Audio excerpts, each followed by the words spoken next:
Es especialista en calidad en la atención clínica por el Instituto Tecnológico de Estudios Superiores de Monterrey, maestro en Administración Pública por el Instituto de Estudios Universitarios y doctorante en Salud Mental por el Liceo. Ha sido profesor de la especialidad médica de calidad en la atención clínica en el Instituto de Salud Pública del IMSS y autor y coautor del capítulo de libros y artículos de revisión relacionados con calidad y seguridad del paciente. Actualmente es jefe del área de calidad educativa en la Coordinación de Educación en Salud. Bienvenido, doctor.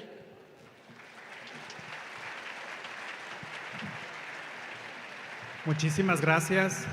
Sean todos ustedes bienvenidos de este importante receso para poder equilibrar la estructura fisiológica de cada uno de ustedes y sobre todo para no volverlos locos tan pronto, ¿no? Eso es importante. Me voy a permitir nombrar a las importantes mujeres que van a estar compartiendo la mesa conmigo. Para esto voy a permitirme leer algunas de las formaciones y sobre todo del back de quienes nos van a acompañar para poder compartir la información que les vamos a ir platicando. La doctora Mónica Díaz Ayala es egresada como licenciada en Antropología Social por la Escuela Nacional de Antropología e Historia, licenciada en Medicina por la Universidad Autónoma Metropolitana,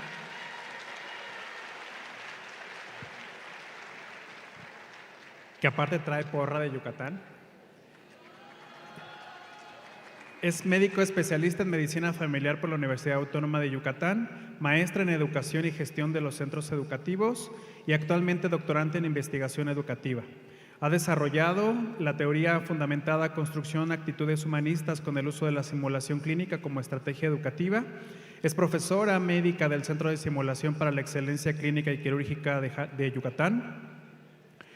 Ha realizado actividades de incorporación de perspectivas humanistas, incluyentes y equitativas a la enseñanza basada en simulación clínica, la construcción de perspectivas de género mediante simulación clínica, profesora adjunta de los cursos de especialización de medicina familiar en Mérida, Yucatán y evaluadora del Instituto ante Proyectos de Investigación de CIRELSIS y jornadas académicas. Bienvenida, doctora.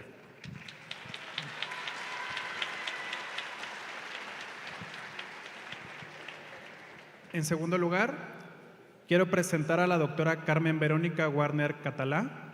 Ella es egresada de la licenciatura en Médico Cirujano de la Universidad de La Salle.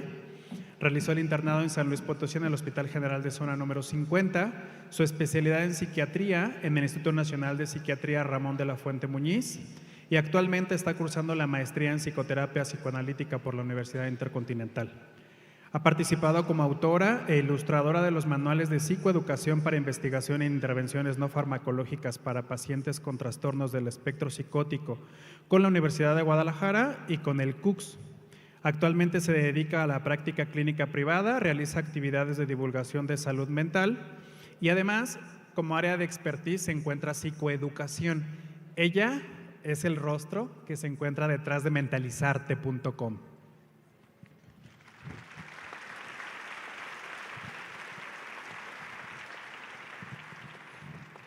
A continuación me permito solicitar la presencia de la maestra María Fernanda Busqueta Mendoza.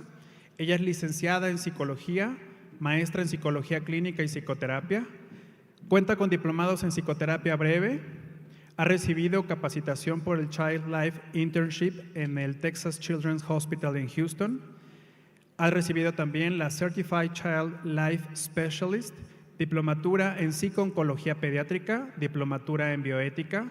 Es fundadora y directora general del Centro de Estudios Psicosociales Aplicados a la Salud. Ha participado como académica en la Universidad de Anáhuac, México Norte, y es miembro del Consejo Asesor de la Facultad de Psicología.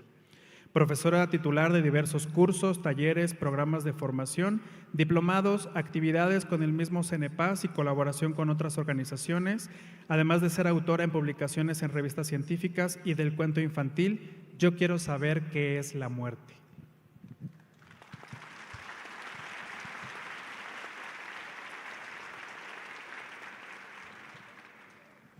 Y para cerrar con broche de oro, la maestra Isabel Santos. Ella es especialista en Psicología de la Salud y Prevención del Comportamiento Adictivo por parte de la Facultad de Psicología de la UNAM y como parte de su formación académica cuenta con una maestría en adicciones en la misma UNAM. Actualmente Perdón.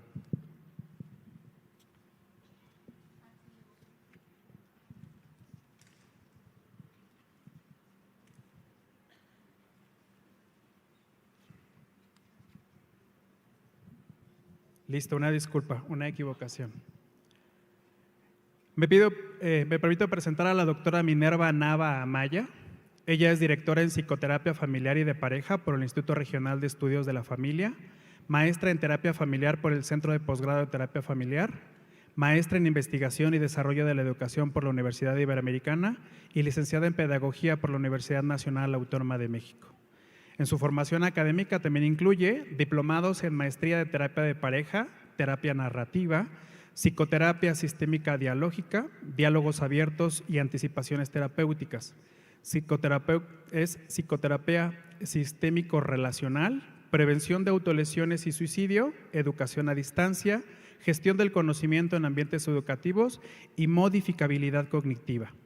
Actualmente coordina la atención psicológica de residentes y estudiantes de posgrado en la Escuela de Salud Pública de México del Instituto Nacional de Salud Pública. Bienvenida, doctora.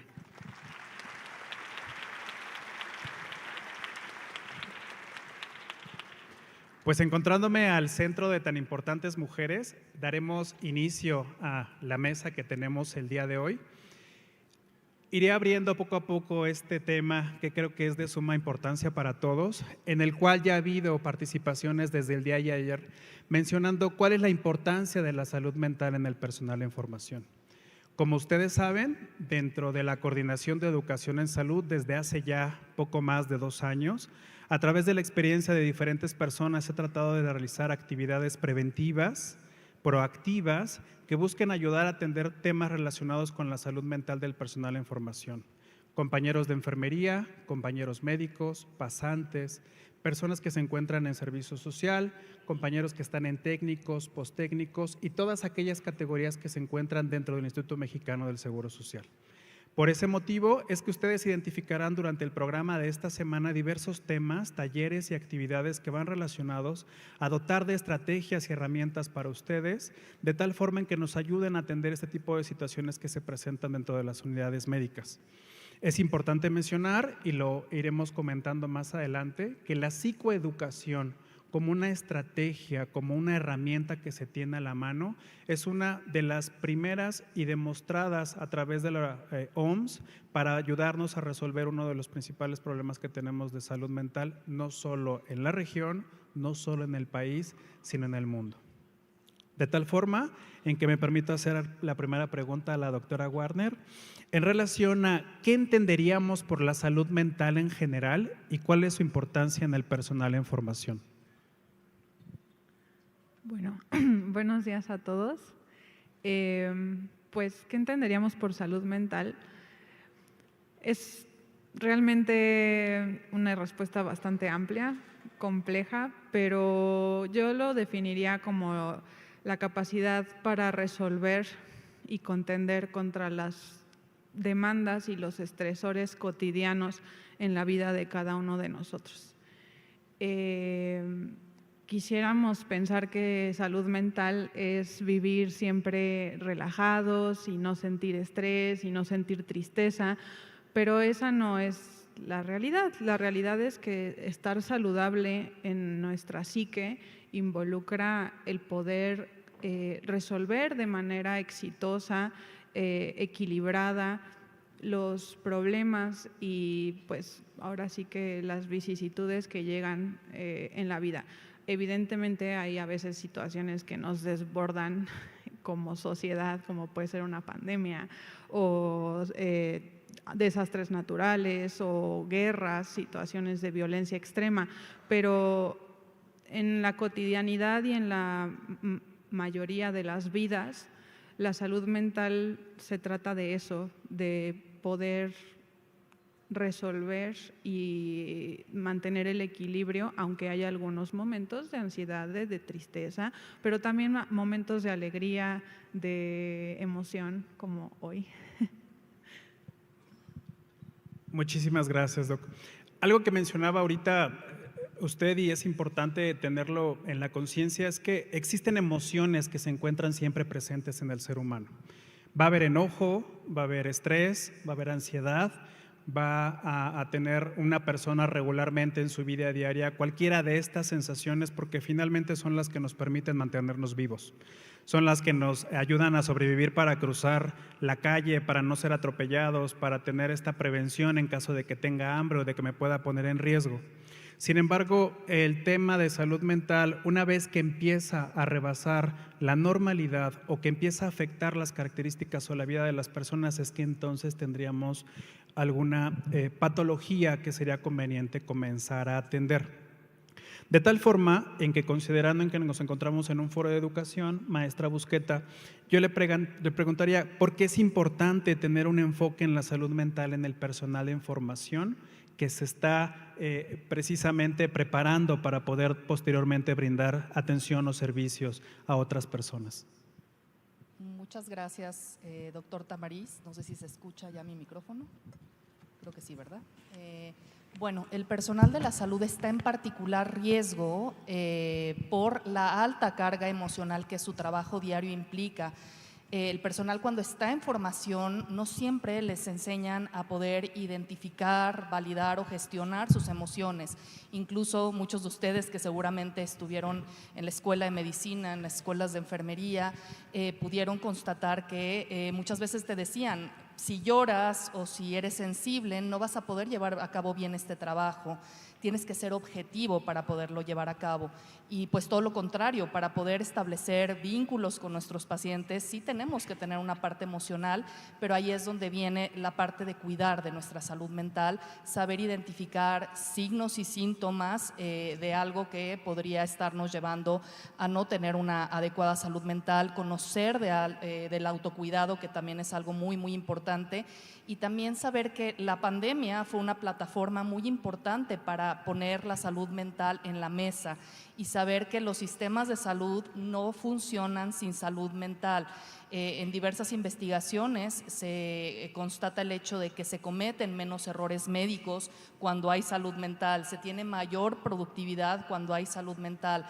Y bueno, todos los que estamos gestionando alguna labor, formando a profesionales de la salud, tenemos una gran responsabilidad en hacer que la cuiden y que también sepan a dónde acudir y poder orientarlos para recibir apoyo en salud mental cuando hay alguna situación que puedan ponerla en riesgo o amenazarla. Entonces somos esos modelos a seguir de nuestros alumnos para saber a dónde dirigirlos cuando se presenta esto. Y bueno, por supuesto, trabajar en colaboración y en corresponsabilidad con los hospitales y las instituciones de salud. Muchísimas gracias, maestra.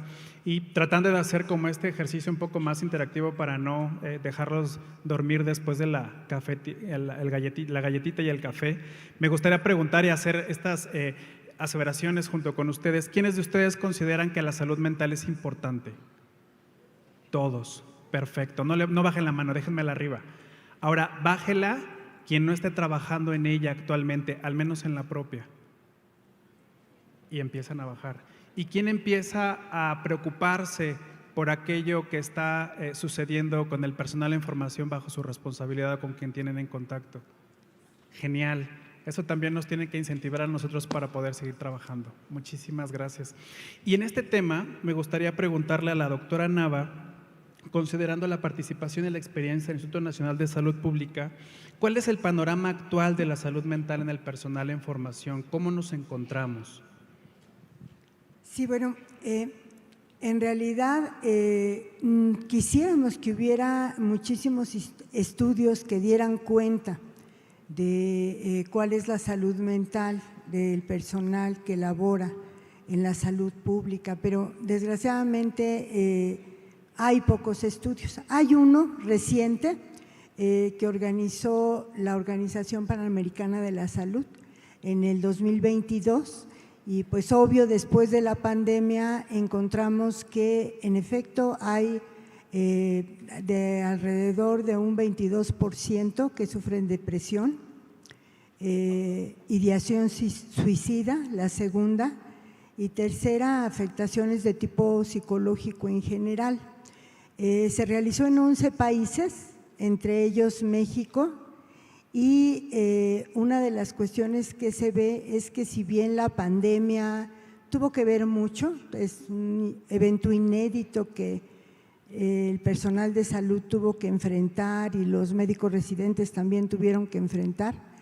Sin duda también no podemos olvidar que dentro de los resultados nos marcan algunos factores que son importantes.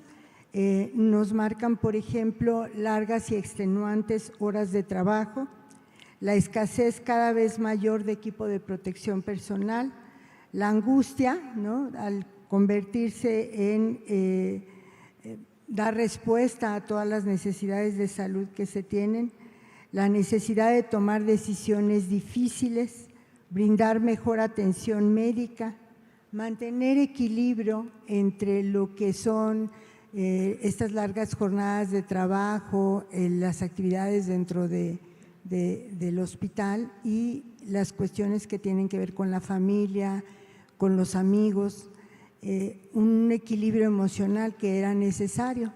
Y bueno, dentro de los resultados más representativos, también se subraya que se tendrían que otorgar mejores espacios, equipos y prácticas para el personal de salud. Entonces, sí creo que uno de los factores más importantes es ver de manera integral y articulada todos los factores que alrededor del personal de salud están ocurriendo y que pues esto nos da un claro panorama que si bien es cierto hay que dar atención psicológica, un tercio solamente de estos 11 países recibió atención psicológica, tendríamos que tener también una visión más integral. Creo que esto hablaría de las condiciones actuales. Correcto, muchísimas gracias, doctora. Y creo que justo para el personal en formación comienza entonces a hacernos clic. Pongan sus 5 deditos debajo de la bolsa para que nadie los observe, pero ¿a quiénes de ustedes les costó un trabajo enorme poder entrar a alguna de las facultades de enfermería, de medicina, como profesional de la salud, o pasar el ENARM? ¿A quiénes de ustedes regularmente su fotografía se encuentra en el centro de su casa y sus familiares lo observan como es el profesional de la salud que tanto trabajo nos costó formar en la familia? ¿Cuántos de ustedes tuvieron que pasar muchas cosas para tratar de sobrevivir al proceso educativo en el cual se encontraban? ¿Cuántos de ustedes han sentido el gusto de que se refieran a ustedes como la compañera enfermera, la compañera doctora, y entonces eso te genera todavía un mayor arraigo? ¿Cuántos de ustedes no se permiten verse débiles, vulnerables? Y entonces estos factores que tienen específicamente los profesionales de la salud se refuerzan constantemente. No debes fallar, no debes equivocarte, no debes ser una persona vulnerable, no te puedes equivocar, no puedes reprobar. Y por lo tanto debes exigirte siempre, constantemente, todo el tiempo, a pesar de que te quemes, a pesar de que te violenten, a pesar de que haya algunas situaciones que puedan propiciar que no necesariamente tu salud mental se pueda encontrar de la forma óptima. De esta manera, voy a la siguiente pregunta con la doctora Díaz. Entonces, ¿qué es la psicoeducación? ¿Por qué es importante la psicoeducación y por qué traerla en este foro para este tema? Muchas gracias, gracias por el espacio para la voz. Bueno, fíjense que hace un par de días empecé a reflexionar sobre el tema de conversación que íbamos a tener en este momento y recordé a un maravilloso educador llamado Resnick. Él escribió: el que aprende tiene la oportunidad de construir mundos para él mismo y para los demás.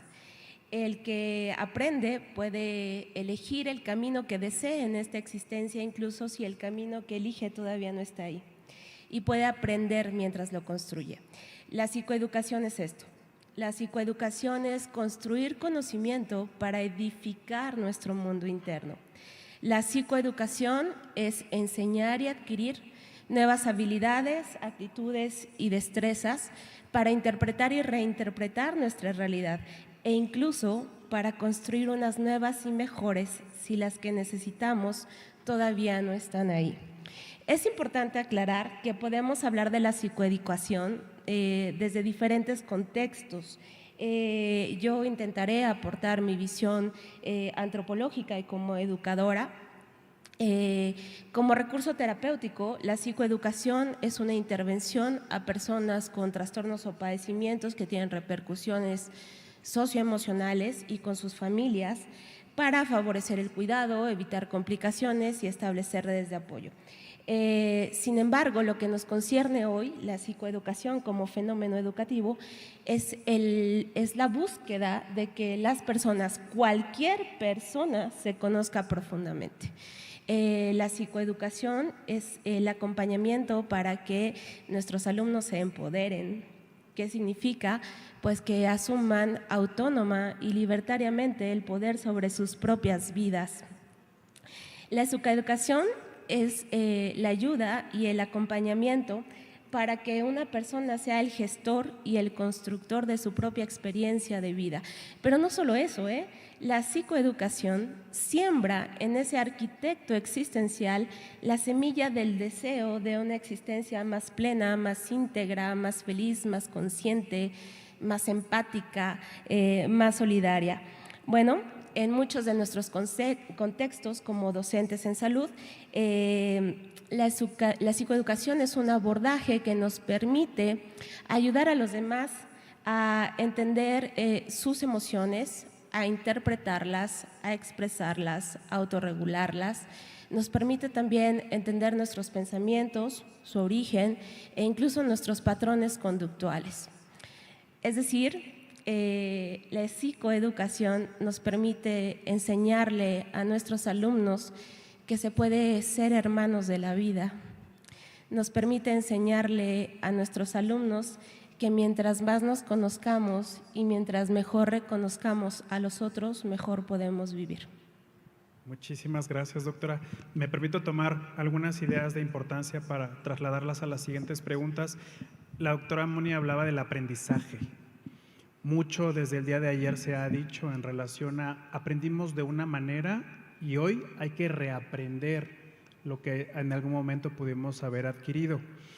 Y en ese reaprender debemos también empezar a romper estos paradigmas construidos de hace ya un rato, en donde escuchábamos, por ejemplo, el día de ayer, es que hoy los residentes se rompen. Es que hoy el personal en formación ya no aguanta como aguantábamos nosotros antes. Y este reaprendizaje justo tiene que empezarnos a dar estos nuevos significados para la construcción de estos nuevos paradigmas. De tal forma que yo le preguntaría, doctora Werner, ¿cuáles son entonces los objetivos principales de la psicoeducación? ¿Qué es lo que busca la psicoeducación dentro del proceso formativo para tratar de apoyarnos? Bueno, la psicoeducación es un tema apasionante, es adquirir estas habilidades que nos comentaba la doctora Díaz, pero también es aprender a transmitirlas de una manera en que a la persona le resuene en sus emociones, porque la psicoeducación no es nada más más material que leer, más otra materia más diplomados online. O sea, la psicoeducación tiene que ser algo con lo que te identifiques, que resuene en tu vida personal. La psicoeducación te tiene que sonar a, he tenido 2 meses en los que casi no he dormido, estoy comiendo fatal, estoy subiendo de peso, estoy súper irritable con mi familia. ¿Qué me está pasando? Pues quizás puedo empezar a investigar qué me está pasando. A lo mejor es algo transitorio porque han estado pasando muchas cosas, estoy pasando por un proceso de duelo, pero si ya llevo 2 meses con síntomas, aprender a decir, esos son síntomas. Eso es parte de un síndrome ansioso o esto es parte de un síndrome depresivo.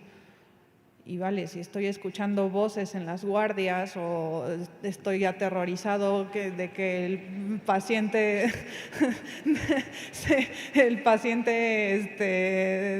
del anfiteatro venga y me persiga por los pasillos de la facultad, bueno, entonces ya estamos en otro síndrome psicótico.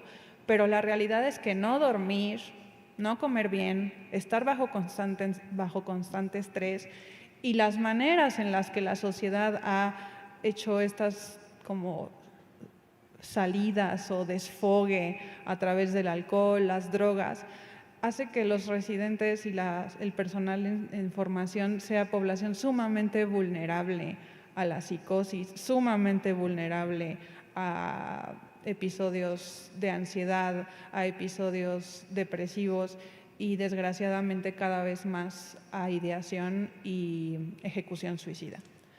Entonces, si la psicoeducación va a ser léete estos 3 manuales y aprende todo lo que puedas, la verdad es que no va a funcionar. La psicoeducación tiene que ser algo atractivo y que digamos, esto me sirve en mi vida. Saber que esto que estoy sintiendo es un síntoma, saber que esto que estoy sintiendo se llama anedonia, o saber que esto que estoy sintiendo se llama despersonalización. Es muy útil ponerle nombres a las cosas. Entonces, eso es la psicoeducación. Los objetivos son que las personas identifiquen parte de su vida cotidiana y si llegan a detectar algo patológico, lo puedan identificar como tal y tomar acción en ello de manera preventiva. ¿Qué puedo hacer si no estoy durmiendo bien desde hace 2 meses? Bueno, pues a lo mejor empezar a hacer un curso para higiene del sueño. ¿O qué puedo hacer si estoy subiendo de peso y no puedo parar de comer? Bueno, a lo mejor puedo empezar a darme tiempo para hacer ejercicio o para tener una actividad placentera, no para ir a tomar más con los amigos los viernes, porque eso también es otra. Damos más tiempo y el tiempo se está invirtiendo en cosas de autosabotaje. ¿Sí? Entonces, la psicoeducación sirve para eso, la psicoeducación sirve para guiar nuestro tiempo libre y nuestras elecciones. Entonces, pues, eso es todo. Muchísimas gracias, doctora. En algunas ocasiones cuando platicamos con ustedes les mencionamos qué es lo que haces cuando te sientes mal, estás bajoneado y como que no tienes la suficiente pila. Te vas el fin de semana con tus amigos, agarras la fiesta y pareciera que como que te recarga y entonces el domingo de bajón te sientes como entre animado todavía y enfiestado, pero en realidad todavía sigues con el problema, solamente con una deuda en la tarjeta que dejaste del fin de semana y no resolviste lo que tenías que haber resuelto.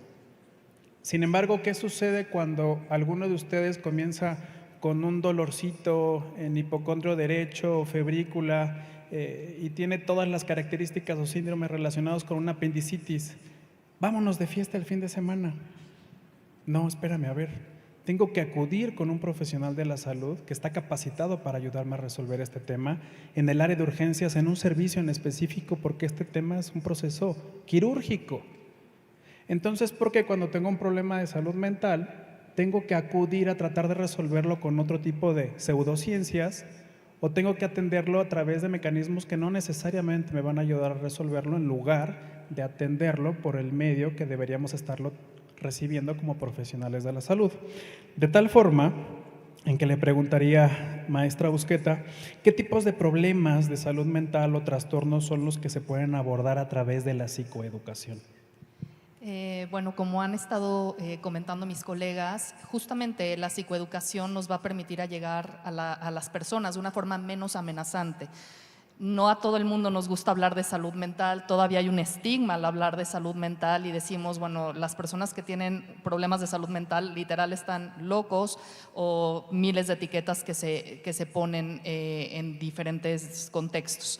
Y entonces, cuando hablamos de personal en formación, tenemos que hablar de psicoeducación en depresión, en ansiedad, en adicciones. El personal que está en formación es más propenso a adicciones, como lo plantean diversos estudios, que personal ya en áreas de especialidad. Entonces, también a veces pasamos por alto los trastornos de la conducta alimenticia. Ahorita que mencionaban situaciones de duelo, pues los profesionales de la salud también podemos tener procesos de duelo y ya está documentado en el DSM-5-TR el trastorno de duelo prolongado, ¿no? Cuando un duelo no se resuelve en el periodo de 6 meses y sigue habiendo ahí algún tema de duelo complicado y se prolonga, entonces podemos hablar de esto.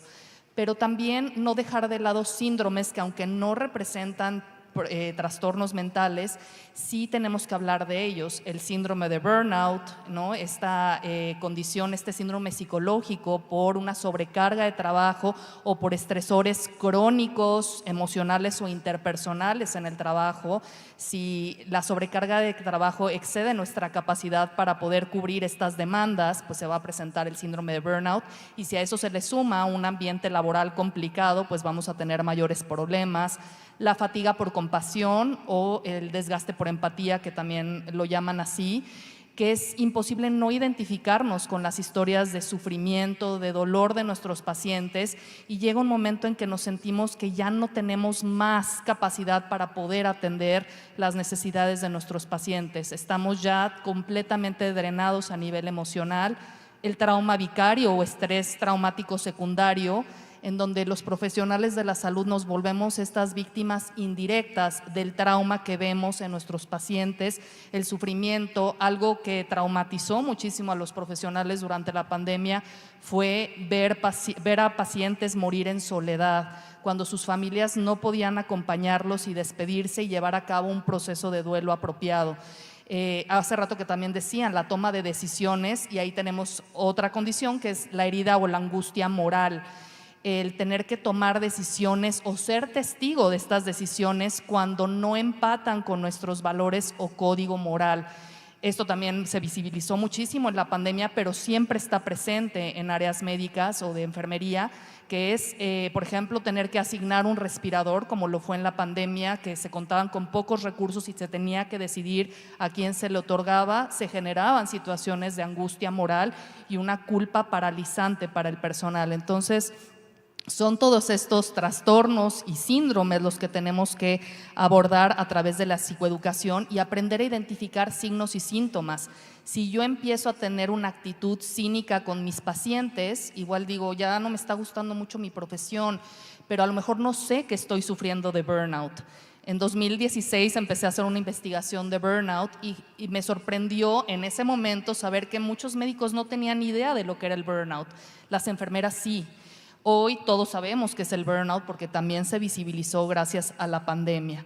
Pero bueno, es importante conocer todo esto, porque si no nos ayudamos nosotros primero a identificar, a saber que estamos padeciendo esto, podemos incluso cobrar factura en la atención que brindamos a nuestros pacientes y ponerla en riesgo también.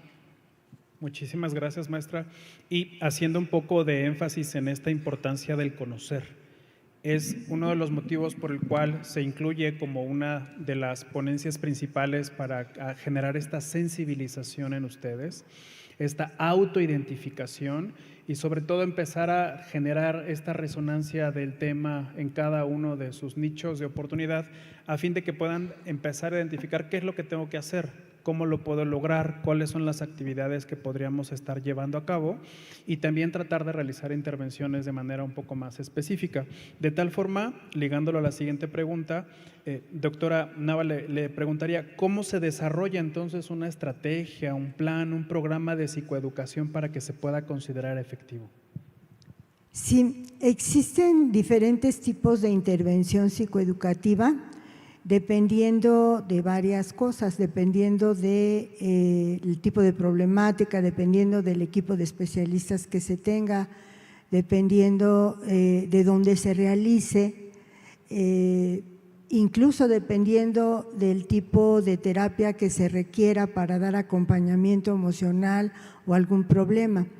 Pero digamos que en términos generales tendríamos que poner al centro al paciente o al consultante.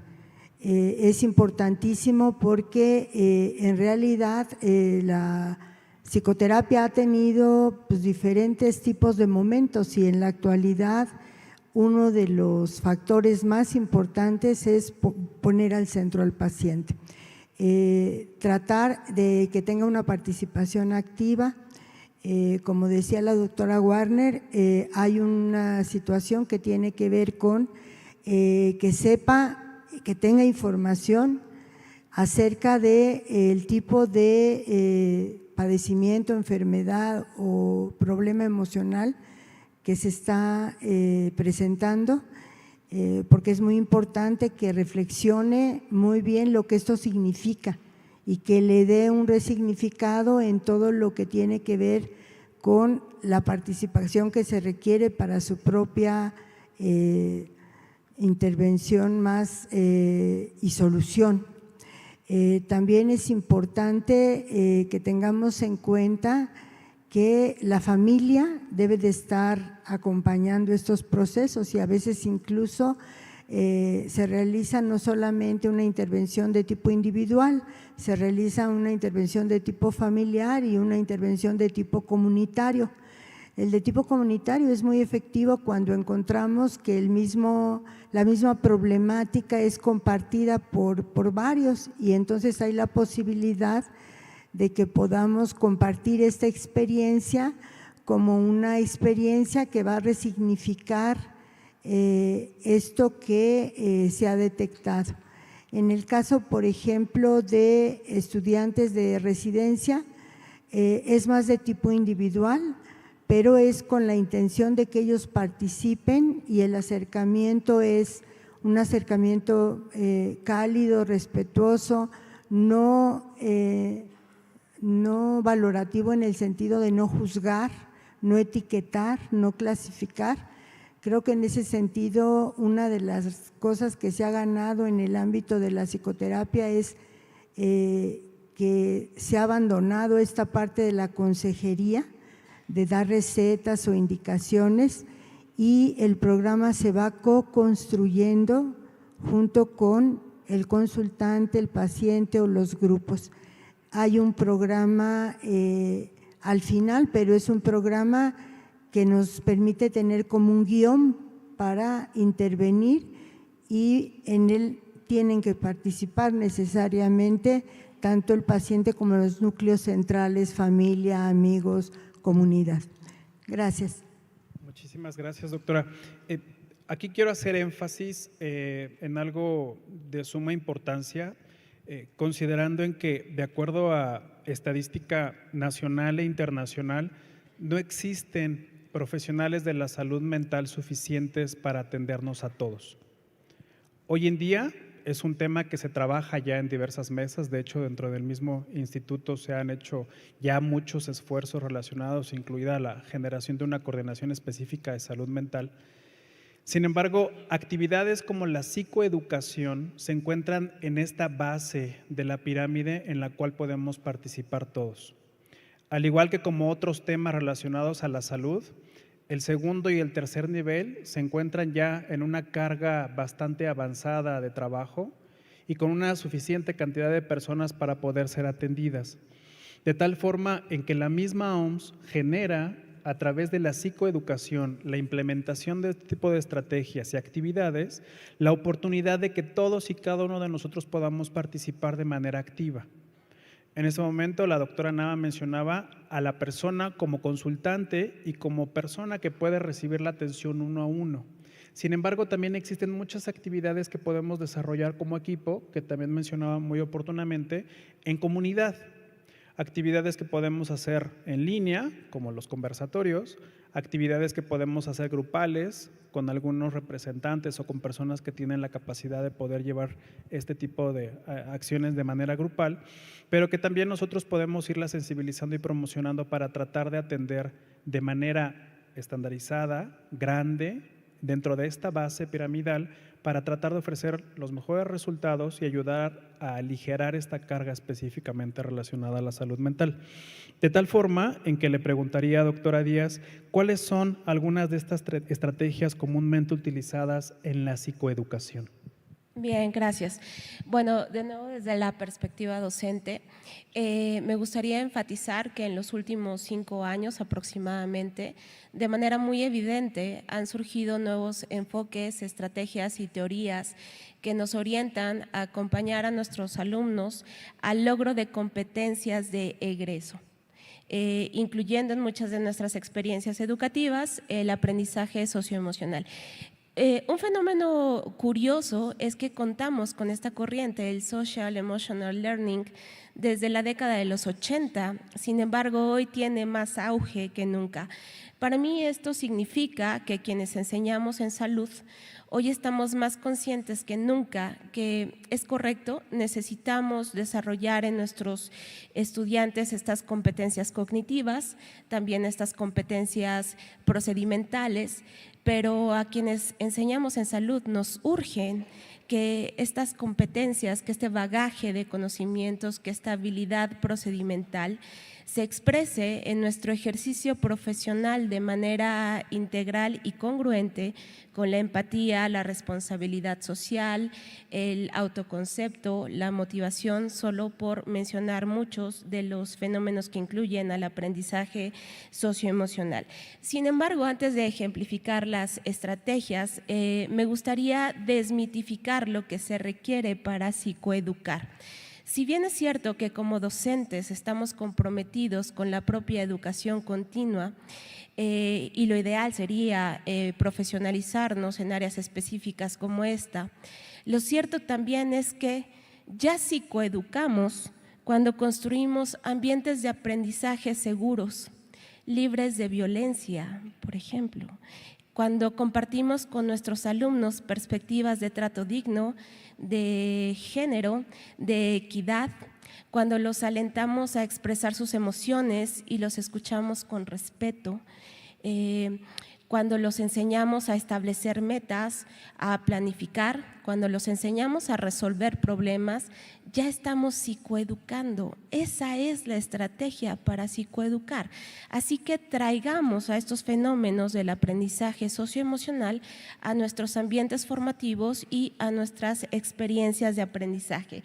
La que ustedes gusten, Aprendizaje basado en problemas, pases de visita, aprendizaje basado en proyectos. Ya es psicoeducación si incluyen en ellos fenómenos relacionados con el aprendizaje socioemocional. Y si me permiten también quiero cerrar mi intervención en este momento con la estrategia que constituye una de mis pasiones de vida, la simulación clínica, y cómo ha fungido como catalizador para la psicoeducación, me voy a atrever a decirlo, en el país y en Latinoamérica. El IMSS, a través de los Centros de Simulación para la Excelencia Clínica y Quirúrgica, los CECIEC, ha sido pionero en sintetizar el aprendizaje socioemocional y la simulación clínica. Hoy nosotros, por ejemplo, en CECIEC Mérida, estamos construyendo inferencias empáticas usando realidad virtual. Nadie más en el continente lo hace. Estamos enseñando estrategias para afrontar desafíos socioemocionales. Estamos enseñando inteligencia emocional, equidad de género, enseñamos inclusión y no discriminación en escenarios de simulación. Así que esta es una invitación para sumarse a estas nuevas estrategias educativas, a replantearse si es necesario las ya adoptadas comúnmente, pero sobre todo es una invitación para que este país, a través de la educación, tenga un personal de salud cognitivamente congruente, procedimentalmente hábil, pero humanamente sano. Muchísimas gracias, doctora.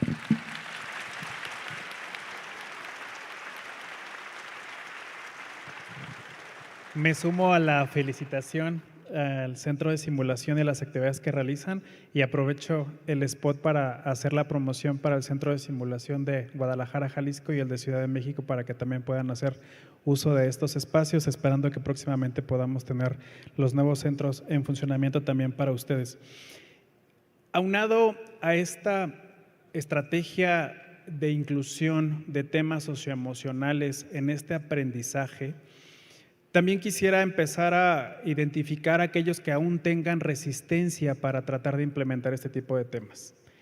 El día de ayer, una de nuestras importantes ponentes mencionaba al aprendizaje que desarrollamos como seres humanos constantemente para tratar de sobrevivir. Hoy, quienes utilizamos un reloj inteligente, un teléfono inteligente, no lo sabíamos usar hace 5 o 10 años. Y hoy no podemos vivir sin este tipo de tecnología o recursos que tenemos para tratar de llevar nuestra vida con control y orden. Es la misma estructura y es el mismo aprendizaje que tenemos que desarrollar para expresarnos y para tratar de implementar nuevas estrategias educativas con el personal que también está siendo formado con nosotros.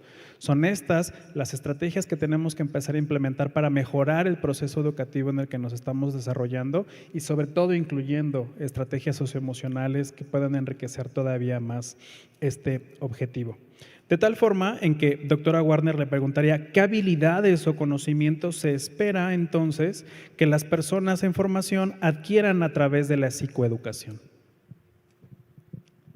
Bueno, para dar esta respuesta, pues yo quiero decirles que la psicoeducación, como decía la doctora Díaz, está en todo y puede estar en todo si lo queremos ver así. Yo nunca me imaginé que Mentalizarte fuera un proyecto que iba a crecer como lo que ha crecido. Si todavía no nos siguen en Instagram, es mentalizarte_INPRFM, que es del Instituto Nacional de Psiquiatría. Y también es una página híbrida entre el Instituto Nacional de Psiquiatría y el dominio lo financia una farmacéutica. Es una página en la que yo ilustro y yo empecé dibujando en el consultorio de mi R2 en el instituto. Empecé haciendo como folletitos, dibujando monitos con los síntomas. Entonces dibujaba un folleto para depresión, un folleto para ansiedad, un folleto para suicidio, un folleto para trastorno límite. Y entonces muchos de mis compañeros me empezaron a pedir que yo les sacara copias a estos folletos y ellos los pudieran entregar a la salida de la consulta con sus pacientes. Y un buen día llega la doctora Sol Durán conmigo y me dice, ¿tú eres la que está dibujando todo esto? Y yo sí, dije, no manches, ya me cayó el chahuiztle, estoy gastando tinta institucional y me van a cobrar todas las impresoras del edificio de consulta externa. Y no, por suerte, ella vino a buscarme para decir, ¿qué te parece si hacemos estos dibujos en algo digital para que tenga más alcance? Porque el instituto no tiene una página de psicoeducación, el Instituto Nacional de Psiquiatría no tiene una plataforma sólida para educar a los pacientes respecto a la salud mental y eso nos pone en una desventaja abismal frente a otros países y no podemos dejar de estar a la vanguardia, al menos en lo mínimo. Y bueno, esto ha ido creciendo y Raku y Teddy, mi mapache y mi osito ya son bastante famosos. Entonces la psicoeducación puede ser algo que te guste, que te apasione a través del dibujo, o puede ser un trato digno con tus pacientes, o puede ser una broma no despectiva hacia los demás, o puede ser visibilizar como de, oye, te veo muy cansado, no te ves bien, necesitas hablar, quieres un espacio para hablar. No, estoy bien, no te preocupes. Oye, de verdad, creo que necesitas un espacio para hablar. ¿Quieres que te acompañe? Acompañamiento, o sea, nadie va solo, a nadie le gusta ir al psicólogo o al psiquiatra solito. Hay mucho estigma. Sí, entonces vamos a hablar de esto, vamos a ponerle colores, vamos a ponerle música, vamos a ponerle dibujos. Como me dijo una vez un investigador del instituto, tú eres la que hace marketing de psiquiatría.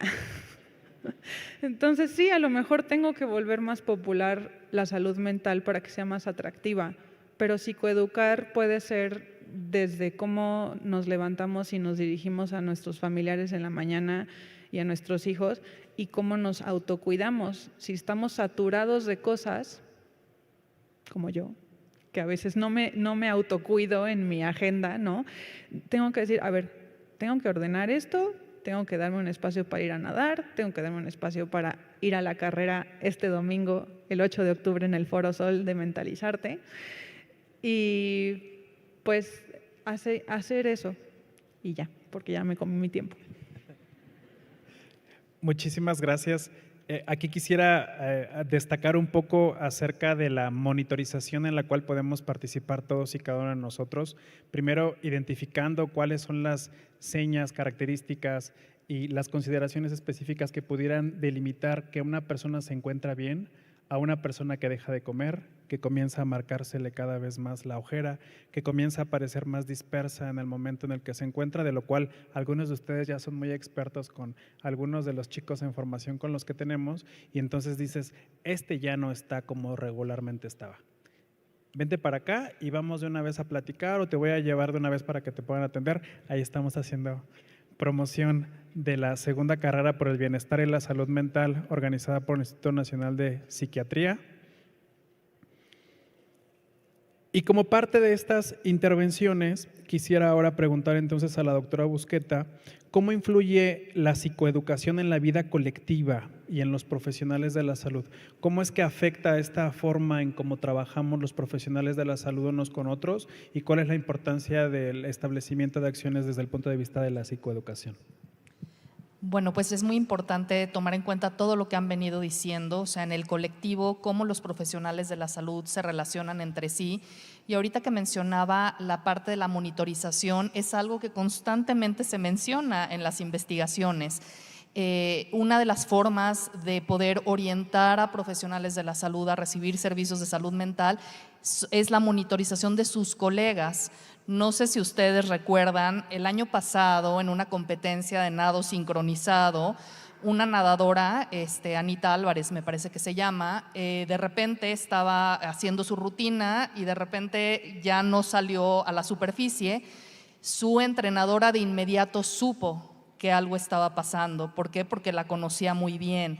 Nosotros también conocemos muy bien a los colegas con los que trabajamos y sabemos cuando algo no está bien. Como decía el doctor, los signos, síntomas, y somos las personas en que tal vez mayor confianza puedan tener o se puedan acercar a nosotros, ya sea para nosotros, bueno, acercarlos al apoyo, o no nos toca como tal hacer una intervención porque ya sería demasiada la carga, pero sí, referirlos o acercarnos al jefe inmediato y decirle, he notado que mi compañero ha estado padeciendo, y también normalizar en lo colectivo la vulnerabilidad y la búsqueda de ayuda. También los estudios dicen que muchos de los profesionales no buscan apoyo en salud mental por la pena que esto representa, el estigma que esto representa. No vaya a ser que se entere mi jefe y entonces piense que yo ya no estoy capacitado o capacitada para llevar a cabo mi trabajo de todos los días y me den de baja o tenga repercusiones o eso quede en mi expediente y entonces pueda afectar mi vida profesional. También actualmente, todas las instituciones de salud ya están, las instituciones de salud, empresas, organizaciones están obligadas por la norma oficial mexicana 035 a evaluar los riesgos psicosociales en el trabajo. Entonces, ya no nos podemos escapar de esto, ya las instituciones tienen que brindar servicios de apoyo en salud mental, y si bien es una responsabilidad personal que como en lo individual tenemos los profesionales de la salud, también hay una corresponsabilidad con la institución de salud, con los sistemas de salud, porque son intervenciones que no solamente se dan a nivel individual, sino también a nivel grupal, ayudar a los profesionales de la salud a resolver conflictos entre sí, a comunicarse entre ellos, desarrollar habilidades blandas de liderazgo, y a nivel institucional cambiar políticas, desarrollar protocolos en beneficio de la salud mental. Entonces es una corresponsabilidad de todas estas instancias. Muchísimas gracias, maestra.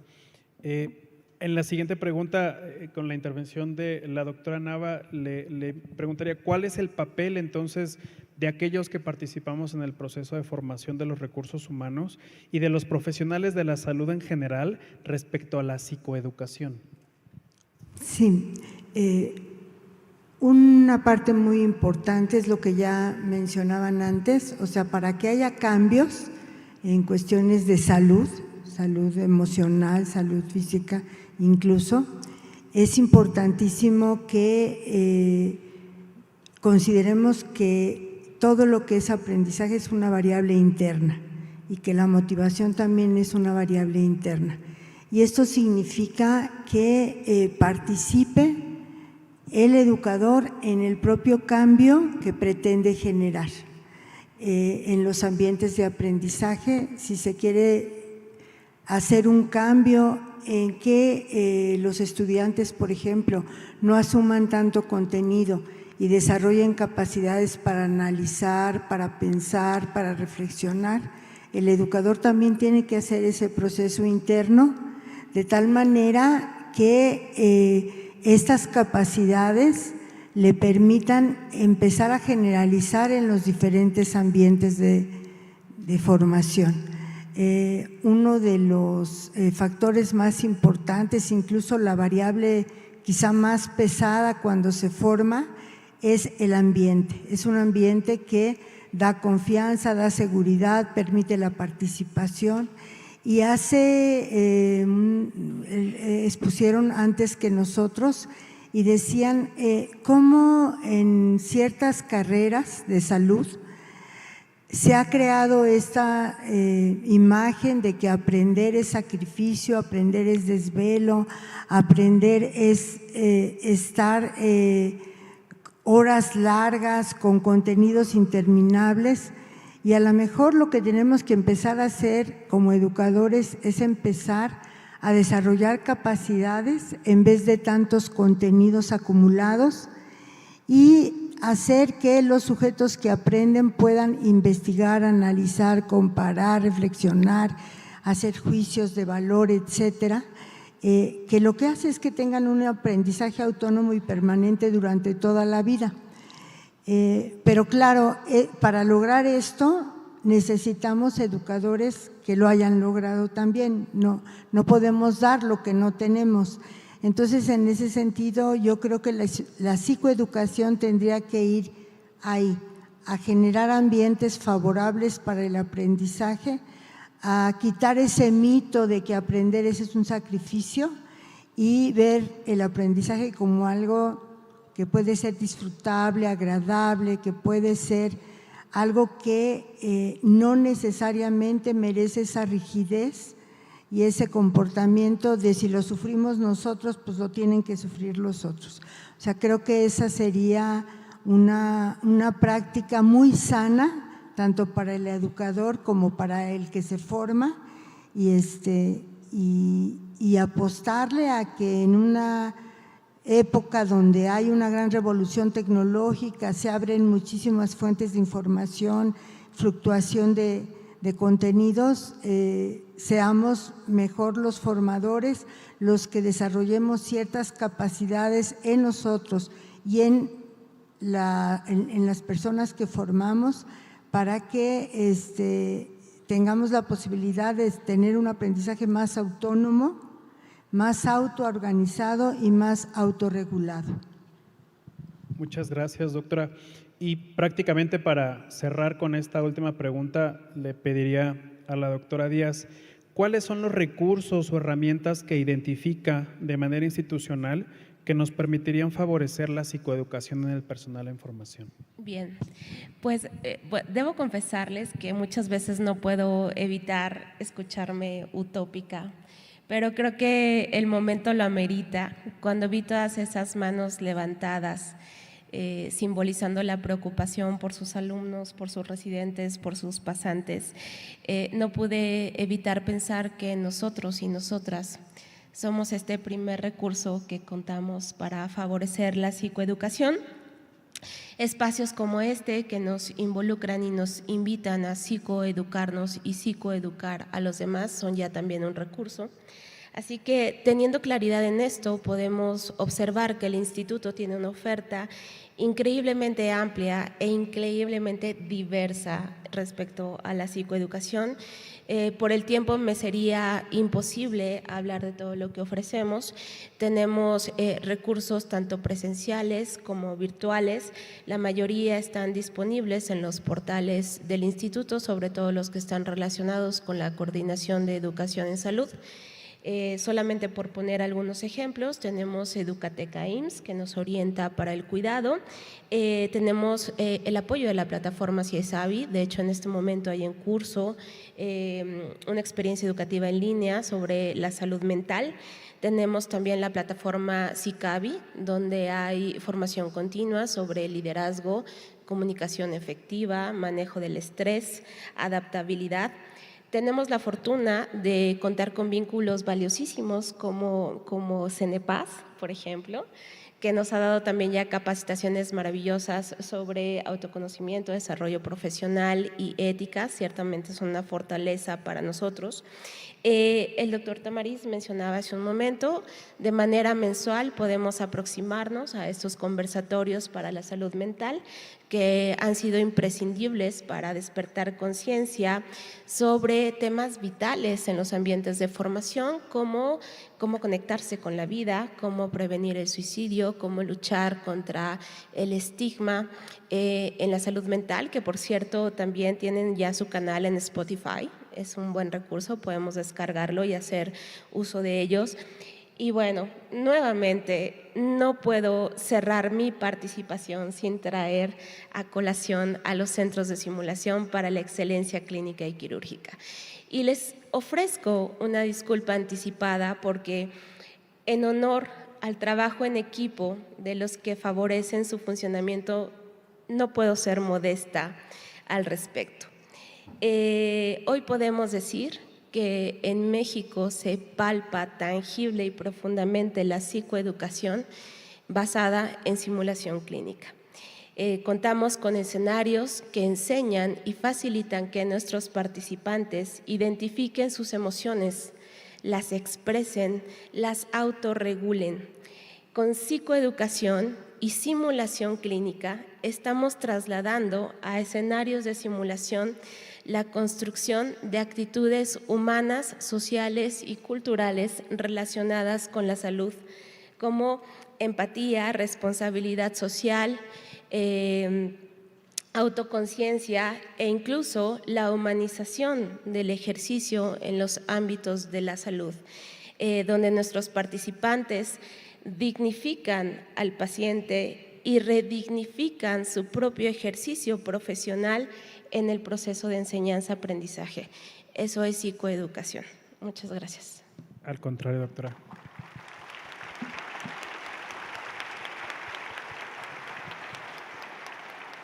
De esta manera, una vez habiendo, creo, logrado el objetivo de sensibilizar y traer este tema a la mente de todos y cada uno de ustedes con la importancia que representa dentro del foro, es que damos por cerrada nuestra participación y sobre todo la oportunidad en la respuesta a las preguntas que teníamos el día de hoy, no dejando en el tintero la posibilidad, como comentaba la doctora Moni, de poder seguir teniendo este tipo de acercamientos con ustedes en los conversatorios mensuales, hoy ya con la cuenta que tenemos específicamente en Spotify por parte de la Coordinación de Educación en Salud, los videos que estaremos colgando también dentro de la página de YouTube y el mismo portal educacionensalud.ims.gov.mx, en el cual les pedimos por favor que puedan accesar a las tarjetas de acción rápida, a las tarjetas de intervención por parte del personal en formación y las personas que se encuentran como tomadores de decisiones.